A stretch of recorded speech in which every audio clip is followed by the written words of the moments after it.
Hello বন্ধুরা, smart গৃহিণী চ্যানেলে আপনাদের স্বাগত। স্পাইসি রান্না খেতে ও খাওয়াতে যারা ভালোবাসেন, আজকের রেসিপিটা তাদের জন্য অ্যাবসলিউটলি পারফেক্ট।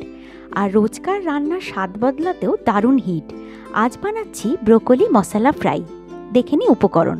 আমি এখানে একটা ব্রোকলি নিয়েছি। ব্রোকলি আপনারা শীতকালে সবসময়তেই প্রায় বাজারে পাবেন। এগুলোকে ভালোভাবে আমি ধুয়ে রেখেছি। দুটো মিডিয়াম সাইজের আলুকে টুকরো করে কেটে রেখেছি।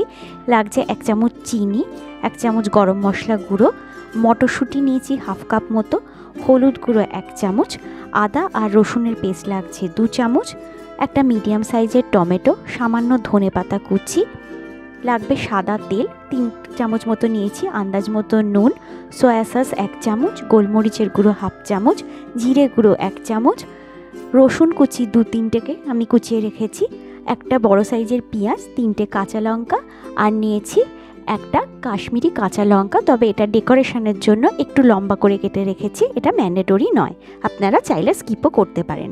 চলুন এবার রেসিপিতে যাওয়া যাক। কড়াইতে আমি 1 লিটার মতো জল নিয়েছি। সেটা খুব ভালোভাবে বয়েল হয়ে গেলে ব্রোকলিটা আমরা মিনিট 3 একটু নাড়িয়ে ছাড়িয়ে নেব। এতে ব্রোকলির যে উগ্র স্মেলটা থাকে সেটা কিন্তু চলে যাবে। কড়াইতে সাদা তেলটা দিয়ে গ্যাসটাকে আমি লো ফ্লেমে রেখে আলুটাকে একটু কষিয়ে নেব। একটু হলুদ আর নুন দিয়ে এটাকে কষিয়ে নেব, দেখতেও ভালো লাগবে।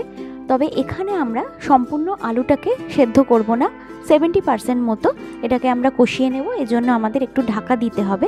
বাকিটা তরকারি করার সময়তেই কিন্তু এটা বেশ ভালোভাবে সেদ্ধ হয়ে যাবে। কিছুক্ষণের জন্য ঢাকা দিয়ে দিলাম। দেখুন অনেকটাই কিন্তু কষানো হয়ে গেছে। একইভাবে আমরা ব্রোকলিটাকেও একটু কষিয়ে নেব। কড়াইতে অনেকটাই তেল আছে, ওই তেলেই আমি ব্রোকলিটাকে কষিয়ে নিচ্ছি।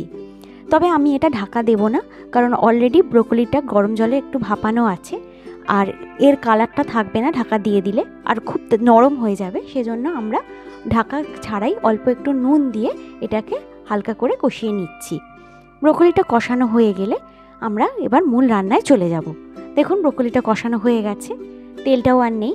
বাকি তেলটা আমরা দিয়ে রান্নাটা করে নেব। কড়াই আমাদের গরমই আছে, তাই গ্যাসটাকে একেবারে লো ফ্লেমে রেখে আমি সমস্ত সবজিগুলো এখানে দিচ্ছি। আপনারা চাইলে এই রান্নাটাতে বেল পেপার, ক্যাপসিকাম, বিনস, গাজর এগুলো অ্যাড করতে পারেন। একটু নুন দিয়ে দিলাম, এতে সবজিগুলো তাড়াতাড়ি একটু সেদ্ধ হয়ে যাবে। তবে খেয়াল রাখতে হবে গ্যাসটা কিন্তু একেবারেই বাড়ানো যাবে না, তাহলে কিন্তু সবজির কালারটা চেঞ্জ হয়ে যাবে, আর পুড়ে গেলে কিন্তু খেতেও ভালো লাগবে না। এই সময় আমি আদা আর রসুনের পেস্টটা দিয়ে দিচ্ছি। দেখুন নুন দেওয়ার জন্য কিন্তু সবজিগুলো অনেকটাই নরমও হয়ে গেছে। আমি হাফ ইঞ্চি আদা আর 2 কোয়া রসুন দিয়ে এই পেস্টটা তৈরি করেছিলাম। খেয়াল রাখতে হবে আদা রসুনের পেস্টটা থেকে যেন কাঁচা গন্ধ না বেরোয়। সেটা খুব ভালোভাবে কষানো হয়ে গেছে। এরপর ভেজে রাখা আলু আর ব্রোকলিটা আমি এর মধ্যে অ্যাড করে দিলাম, আর যে গুঁড়ো মশলাগুলো ছিল সেগুলো আমি এই পর্যায়ে অ্যাড করে দিচ্ছি। একটু সয়া সস দিয়ে দিলাম, এতে একটা সুন্দর রেডিশ কালার আসে, দেখতেও ভালো লাগে। সমস্ত উপকরণগুলো দিয়ে খুব ভালোভাবে একবার নাড়িয়ে চাড়িয়ে নিচ্ছি।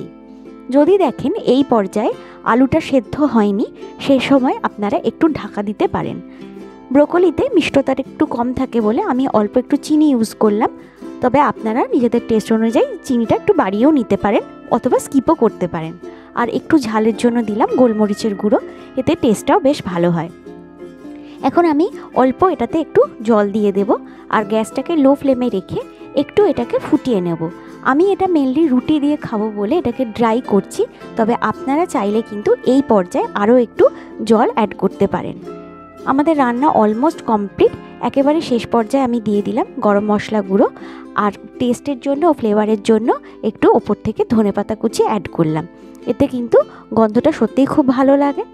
তাহলে অবশ্যই আপনারাও এইভাবে একদিন উইন্টারের দুপুরে বা রাতে এই রেসিপিটা ট্রাই করতে পারেন।